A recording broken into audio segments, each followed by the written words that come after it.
2025 matric board परीक्षा के लिए बिहार बोर्ड द्वारा सभी सब्जेक्ट का मॉडल पेपर जारी किया गया। तो आज के इस क्लास में 10th साइंस के मॉडल पेपर के पूरे महत्वपूर्ण 80 ऑब्जेक्टिव प्रश्नों को बताने वाले हैं और एकदम 100% करेक्ट आंसर, और सभी प्रश्न आपके बोर्ड परीक्षा के लिए बहुत ज़्यादा महत्वपूर्ण है। तो आप लोगों को वीडियो को शुरू से लेकर अंत तक जरूर देखना है और सभी प्रश्नों को अच्छे से याद करते जाना है। तो आइए आज की इस बेहतरीन क्लास को स्टार्ट करते हैं। और हाँ, अगर आप चैनल पर नए हैं तो चैनल को सब्सक्राइब कर लीजिए, क्योंकि 10th के विद्यार्थियों के लिए प्रत्येक दिन महत्वपूर्ण क्लास लाता रहता हूं। तो आइए आज की इस क्लास को स्टार्ट करते हैं।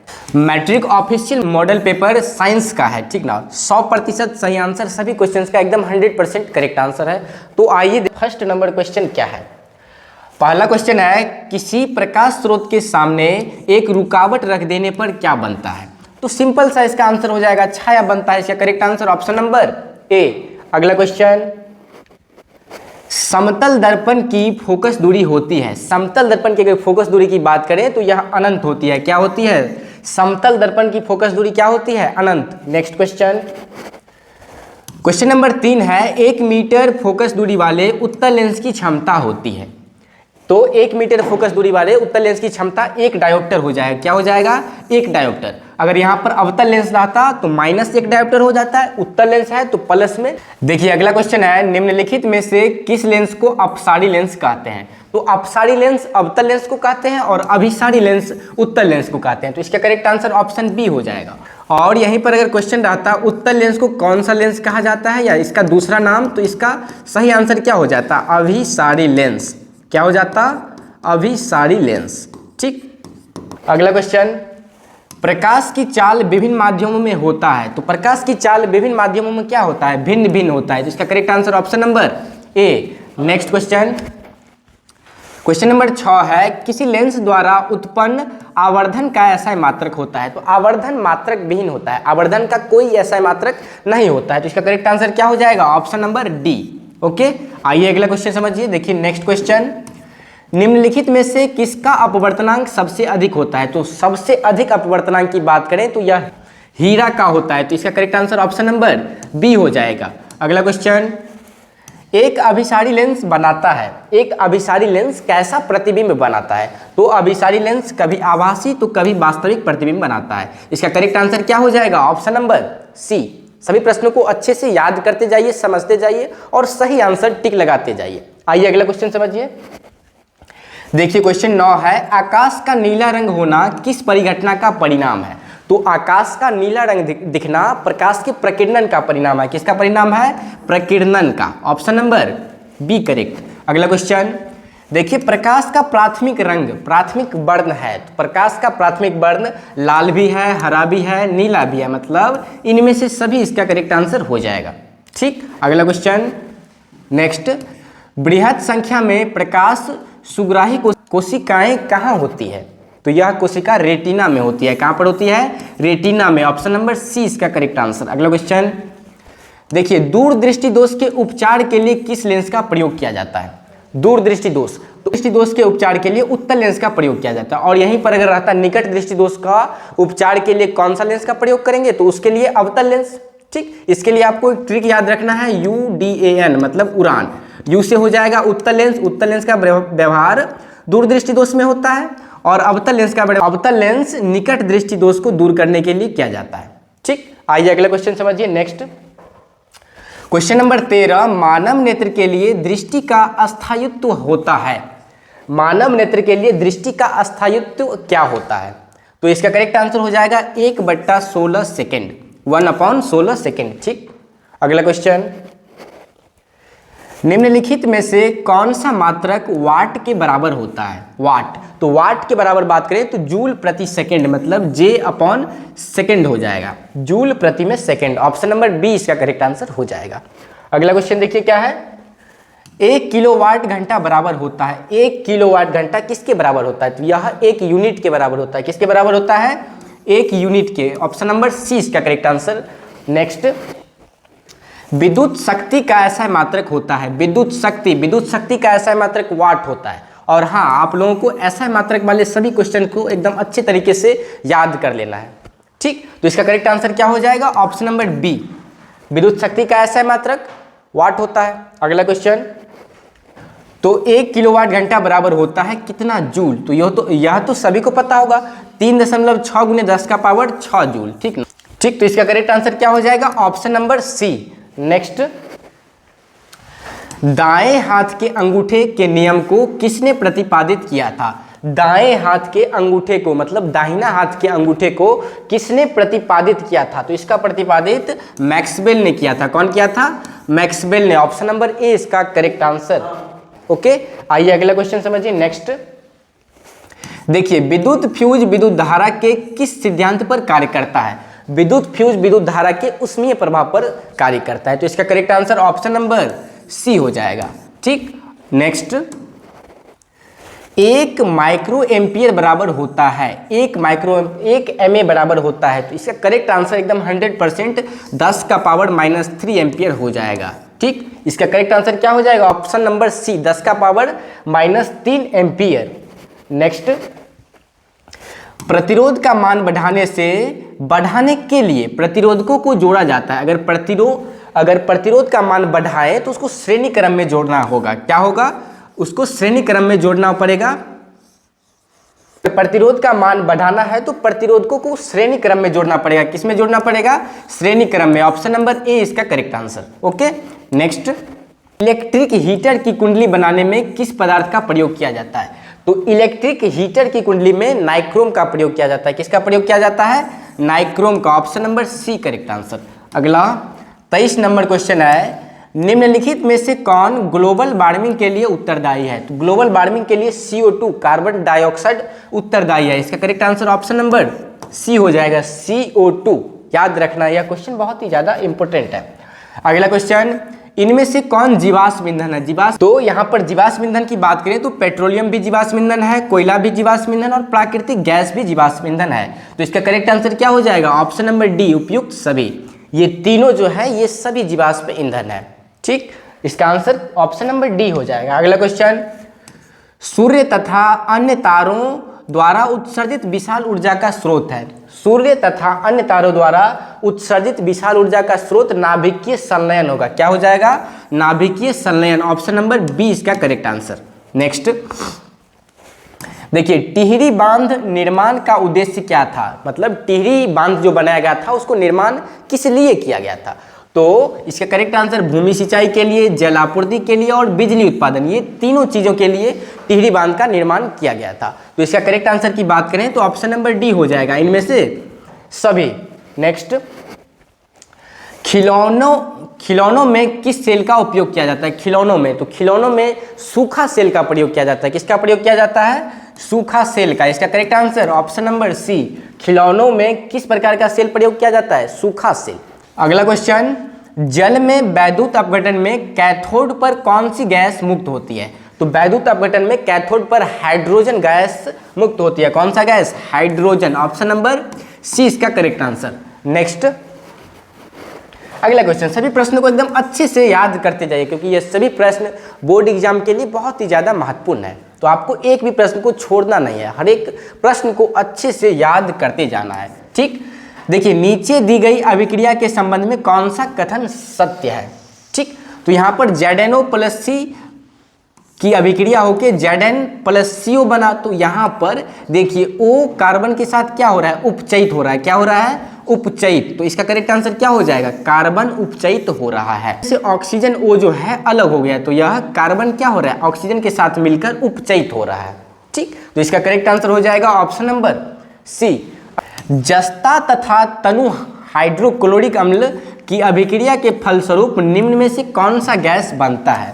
जस्ता तथा तनु हाइड्रोक्लोरिक अम्ल की अभिक्रिया के फलस्वरूप निम्नलिखित में से कौन सा गैस बनता है? तो इसमें H2 गैस बनता है। कौन सा गैस बनता है? क्वेश्चन देखिए, निम्नांकित में से कौन गैस चूना जल को दूधिया कर देती है? निम्नांकित में से कौन सा गैस चूना जल को दूधिया कर देती है? इसका करेक्ट आंसर हो जाएगा CO2। अगला क्वेश्चन, निम्नलिखित में से कौन बुझा हुआ चूना है? क्या है क्वेश्चन?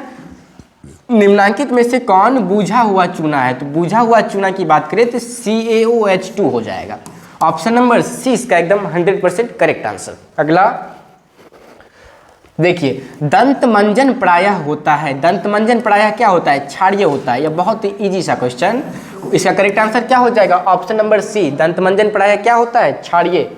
अगला क्वेश्चन देखिए, नींबू में कौन सा अम्ल होता है, नींबू में अगर अम्ल की बात करें तो इसमें सिट्रिक अम्ल होता है। कौन सा अम्ल होता है, सिट्रिक अम्ल। इसका करेक्ट आंसर क्या हो जाएगा, ऑप्शन नंबर ए। अगला देखिए, मिल्क ऑफ मैग्नीशियम का पीएच मान होता है, मिल्क ऑफ मैग्नीशियम का पीएच मान की बात करें तो इसका पीएच मान 10.5 होता है। क्या होता है, 10.5, ऑप्शन नंबर डी। नेक्स्ट देखिए, जस्ता का अयस्क है, जस्ता, जस्ता तो Zn, तो Zn का अयस्क कौन सा हो जाएगा, जिंक ब्लेड हो जाएगा। क्या हो जाएगा, zinc blende, option number D. जस्ता का अयस्क है कौन सा, जिंक ब्लेंड, जिंक ब्लेंड। ठीक है, अगला क्वेश्चन देखिए, धातु जो सिर्फ अम्लराज में घुलता है वह है, क्या है, वह धातु जो सिर्फ अम्लराज में घुलता है वह धातु है कौन सा। तो इसका करेक्ट आंसर हो जाएगा Au, ऑप्शन नंबर सी। तो आयनिक यौगिक नहीं है इसका बात करें तो इसका करेक्ट आंसर हो जाएगा CO2, ऑप्शन नंबर बी। ठीक, अगला क्वेश्चन देखिए क्या है, हीलियम गैस है, हीलियम कैसी गैस है, सक्रिय या अक्रिय। तो इसका करेक्ट आंसर हो जाएगा अक्रिय। हीलियम कैसी गैस है, तो हीलियम अक्रिय गैस है। ठीक, नेक्स्ट देखिए, सबसे कठोर प्राकृतिक पदार्थ है, सबसे कठोर प्राकृतिक पदार्थ की बात करें, लोहा, चांदी, सोना, हीरा। इसमें से क्या इसका करेक्ट आंसर हो जाएगा, तो हीरा। सबसे कठोर प्राकृतिक पदार्थ की बात करें तो यह हो जाएगा हीरा, ऑप्शन नंबर डी। अगला बेंजीन का अणुसूत्र होता है, तो बेंजीन का अणुसूत्र की बात करें तो इसका करेक्ट आंसर हो जाएगा C6H6। क्या हो जाएगा, ऑप्शन नंबर डी। C6 और H6 बेंजीन का सामान्य सूत्र होता है। अगला क्वेश्चन, हाइड्रोजन के दो परमाणुओं के बीच कौन सा आबंध बनते हैं। तो हाइड्रोजन के दो परमाणुओं के बीच केवल एक आबंध बनते हैं। कितना बनते हैं, एक आबंध बनते हैं, ऑप्शन नंबर सी इसका करेक्ट आंसर। नेक्स्ट, चूना जल का रासायनिक नाम क्या है, चूना जल का रासायनिक नाम क्या है। क्या क्वेश्चन है, चूना जल का रासायनिक नाम, तो इसका रासायनिक नाम है कैल्शियम हाइड्रोक्साइड। क्या नाम है इसका, कैल्शियम हाइड्रोक्साइड।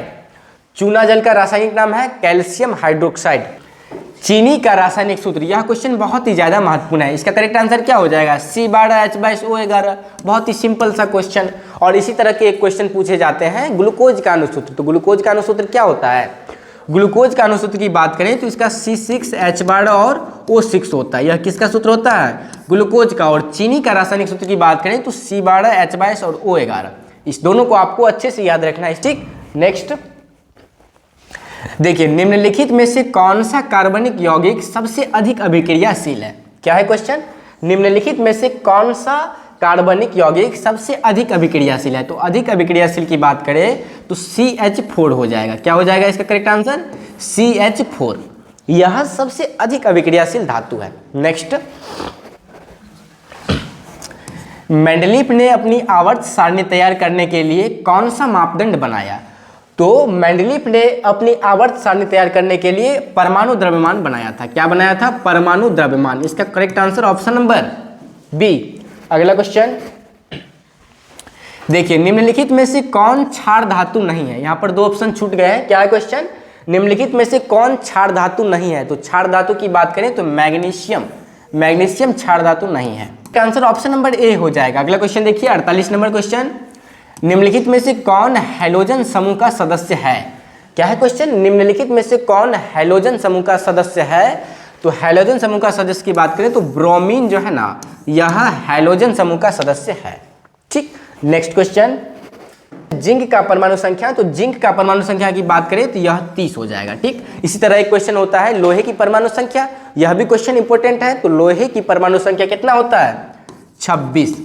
ठीक, और जिंक का परमाणु संख्या 30 होता है। ओके, अगला क्वेश्चन देखिए, निम्नलिखित में से कौन विद्युत ऋणात्मक होते हैं। विद्युत ऋणात्मक, तो विद्युत ऋणात्मक की बात करें तो अधातु जो है ना, यह विद्युत ऋणात्मक होते हैं। और विद्युत धनात्मक की बात करें तो यह धातु हो जाएगा।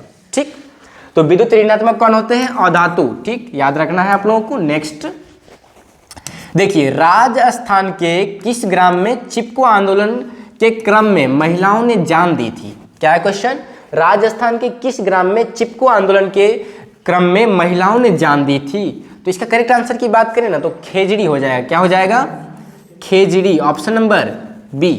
नेक्स्ट देखिए, निम्नलिखित में से किसके कारण पर्यावरण में संतुलन बिगड़ जाती है? तो पर्यावरण में संतुलन बिगड़ने का मुख्य कारण क्या है? वनरोपण, इससे तो पर्यावरण क्या होता है और अच्छा होता है। अधिक हरे पौधे उगाना, ये भी पर्यावरण के लिए लाभदायक है। और जैव विविधता भी क्या है? पर्यावरण के लिए यूजफुल है। और पर्यावरण के संतुलन को बिगाड़ने की बात करें तो यह बढ़ती मानव जनसंख्या है। क्या हो जाएगा इसका correct answer? Option number B. ठीक, अगला क्वेश्चन देखिए, पर्यावरण को प्रदूषण से बचाने का सबसे अच्छा तरीका क्या है? पर्यावरण को अगर हम प्रदूषण से बचाएं तो इसका सबसे अच्छा तरीका क्या है? वस्तु का पुनर्चालन, ये भी जरूरी है। वस्तु के उपयोग में कभी, ये भी बहुत ही अच्छी बात है। और वस्तु का पुनरुपयोग, तो इसका करेक्ट आंसर की बात करें ना तो ऑप्शन नंबर डी हो जाएगा। इनमें से सभी चीज़ों पर्यावरण को प्रदूषण से बचाने के अच्छे तरीके हैं। ठीक, नेक्स्ट क्वेश्चन देखिए क्या है। सौर सेल में किसका उपयोग होता है? तो सौर सेल में अगर उपयोग की बात करें ना तो इसमें सिलिकॉन उपयोग होता है। क्या होता है उपयोग? Silicon, option number C. Gas की बात करें तो बायोगैस CH4 हो जाएगा। क्या हो जाएगा? Biogas CH4, option number B इसका करेक्ट आंसर हो जाएगा। अगला क्वेश्चन देखिए क्या है। नेक्स्ट देखिए, मनुष्य के दांत की सबसे ऊपरी परत है। यहां से आपका बायोलॉजी का क्वेश्चन स्टार्ट होता है। क्या है क्वेश्चन? मनुष्य के दांत की सबसे ऊपरी परत है। तो यह तो बहुत ही इजी सा क्वेश्चन है। इसका करेक्ट आंसर क्या हो जाएगा? मनुष्य के दांत की ऊपरी परत को इनामेल कहते हैं। क्या कहते हैं? इनामेल। अगला क्वेश्चन देखिए, जठर ग्रंथियां पाई जाती है। अगर आप लोग बायोलॉजी क्वेश्चन याद किए हैं तो जल्दी जल्दी इसका आंसर बताइए हमसे पहले। क्या है क्वेश्चन? जठर ग्रंथियां पाई जाती है। तो जठर ग्रंथियां किसमें पाई जाती है? अमाशय में, ऑप्शन नंबर सी। अगला क्वेश्चन, निम्नलिखित में से कौन वसा के पाचन में सहायक होता है? क्या है क्वेश्चन? निम्नलिखित में से कौन वसा के पाचन में सहायक होता है? तो वसा के पाचन में लाइपेज सहायक होता है। कौन सहायक होता है? लाइपेज। नेक्स्ट देखिए, पित्त रस का रंग होता है। पित्त रस जो है ना, इसका रंग कैसा होता है? तो इसका 100% करेक्ट आंसर हो जाएगा हरा। ठीक ना, काफी सारे बच्चे कंफ्यूजन और किताब में भी ज्यादातर पीला दिया जाता है तो ये रॉन्ग आंसर हो जाएगा। पित्त रस का रंग होता है कैसा? हरा। आपको याद रखना है अच्छे से। अगला क्वेश्चन देखिए। नेक्स्ट, पौधों में श्वसन होता है। तो पौधों में श्वसन तना से भी हो जाता है, जड़ से भी हो जाता है और पत्तियों से भी हो जाता है। तो इनमें से सभी हो जाएगा। क्या हो जाएगा? इनमें से सभी। पौधों में श्वसन पत्तियों से भी, तना से भी और जड़ से भी, मतलब तीनों से हो जाता है। इसका correct answer option number D. 61 है, हरे पौधे रात्रि में किस गैस का निष्कासन करते हैं? हरे पौधे जो है वह रात्रि में किस गैस का निष्कासन करते हैं? तो carbon dioxide, CO2, option number ए। क्वेश्चन नंबर 62 है, किण्वन के फलस्वरूप कितने ATP का निर्माण होता है? अगर किण्वन के फलस्वरूप ATP की बात करें तो इसमें 2 ATP का निर्माण होता है। किसका कितना निर्माण होता है? 2 ATP, ऑप्शन नंबर ए इसका करेक्ट आंसर। अगला क्वेश्चन देखिए, सामान्य डायस्टोलिक, क्या है? डायस्टोलिक रक्तदाब होता है।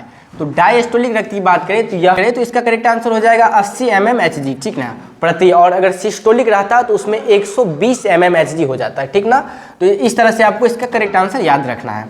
अगला क्वेश्चन देखिए क्या है। पौधों में वाष्पोत्सर्जन किस अंग में होता है? पौधों में वाष्पोत्सर्जन किस अंग में होता है? तो पौधों में वाष्पोत्सर्जन की बात करें ना तो पत्तियों में होता है। किस में होता है? पत्तियों में। अगला क्वेश्चन देखिए, अस्थि क्या है? अस्थि वाटिथि जो है ना एक उत्तक है। क्या है? अस्थि। अस्थि एक उत्तक। पादप में अपशिष्ट संचित रहते हैं। पादप में क्या अपशिष्ट संचित कहाँ पर रहते हैं? तो यह छाल में संचित रहते हैं। कहाँ पर संचित रहते हैं? छाल में, option number A correct answer. वृक्क के संरचनात्मक एवं क्रियात्मक इकाई को कहते हैं, रचनात्मक एवं क्रियात्मक इकाई को नेफ्रॉन कहते हैं। क्या कहते हैं? नेफ्रॉन, ऑप्शन नंबर सी इसका करेक्ट आंसर हो जाएगा। अगला क्वेश्चन, पौधों के उत्सर्जी पदार्थ हैं। पौधों के उत्सर्जी पदार्थ टैनिन भी है, गोंद भी है, रेजिन भी है। तो इसका करेक्ट आंसर की बात करें ना तो ऑप्शन नंबर डी हो जाएगा, इनमें से सभी। अगला क्वेश्चन ध्यान दीजिए, देखिए क्या है। स्मरण शक्ति का मुख्य केंद्र है। स्मरण शक्ति मतलब सोचने के लिए मुख्य केंद्र की बात करें तो सेरिब्रम हो जाएगा। क्या हो जाएगा? सेरिब्रम, ऑप्शन नंबर डी इसका करेक्ट आंसर। जड़ का अधोगामी वृद्धि कहलाता है। जड़ का अधोगामी मतलब जड़ अंदर की तरफ वृद्धि क्या कहलाता है? ठीक ना, जड़ का अधोगामी वृद्धि का मतलब हो गया जड़ मिट्टी के तरफ वृद्धि जो गुरुत्वानुवर्तन कहलाता है। क्या कहलाता है? गुरुत्वानुवर्तन, ऑप्शन नंबर डी। अगला क्वेश्चन, एस्ट्रोजन स्रावित होता है। एस्ट्रोजन स्रावित किससे होता है, इसका बात करें तो यह अंडाशय द्वारा स्रावित होता है। किसके द्वारा, तो अंडाशय के द्वारा। नेक्स्ट देखिए, स्वपरागन निम्न में किन पौधों में होता है।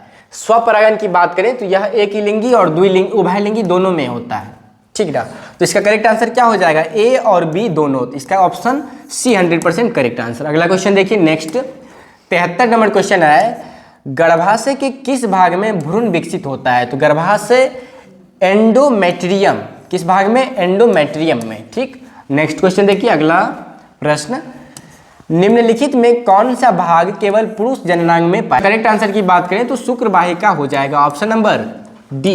अगला क्वेश्चन, अनुवांशिकता का पिता किसे कहा जाता है। अनुवांशिकता का पिता किसे कहा जाता है, ग्रेगर जॉन मेंडल को। किसको कहा जाता है, ग्रेगर जॉन मेंडल को। इसका correct answer option number B हो जाएगा। अनुवांशिकता का पिता किसे कहा जाता है, ठीक। मेंडल किस देश में ईसाइयों के एक मठ के पादरी थे। तो मेंडल जो बात करें ना तो यह ऑस्ट्रिया, जहां मेटरनिक ऑस्ट्रिया का चांसलर था। तो मेंडल किस देश में ईसाइयों का एक मठ पादरी थे, तो इसका करेक्ट आंसर हो जाएगा Austria, option number B. Question number 77 है, इनमें से कौन वर्गीकरण के सबसे ऊपरी पायदान पर अवस्थित है। तो ऊपरी पायदान की बात करें ना तो जगत हो जाएगा। क्या हो जाएगा इसका करेक्ट आंसर, जगत। अगला क्वेश्चन देखिए क्या है नेक्स्ट, सूक्ष्म उपभोक्ता का उदाहरण है। सूक्ष्म उपभोक्ता का उदाहरण क्या हो जाएगा, जीवाणु और कवक दोनों। तो इसका करेक्ट आंसर हो जाएगा ऑप्शन नंबर डी, ठीक। अगला क्वेश्चन, मांसाहारी जीवों को कहा जाता है, मांसाहारी जीवों को द्वितीयक उपभोक्ता कहा जाता है। क्या कहा जाता है, मांसाहारी जीवों को द्वितीयक उपभोक्ता और शाकाहारी जीवों को प्राथमिक उपभोक्ता कहा जाता है। तो यहाँ पर इसका करेक्ट आंसर की बात करें तो ऑप्शन नंबर बी हो जाएगा। अगला क्वेश्चन देखिए 80 नंबर क्वेश्चन, खाद्य श्रृंखला के प्रत्येक पोषीय स्तर पर कुल ऊर्जा का कितना प्रतिशत अगले पोषीय स्तर को ट्रांसफर होता है, मतलब स्थानांतरित होता है। तो इसका बात करें तो 10%, ठीक। अगर तो इसका करेक्ट आंसर हो जाएगा ऑप्शन नंबर सी।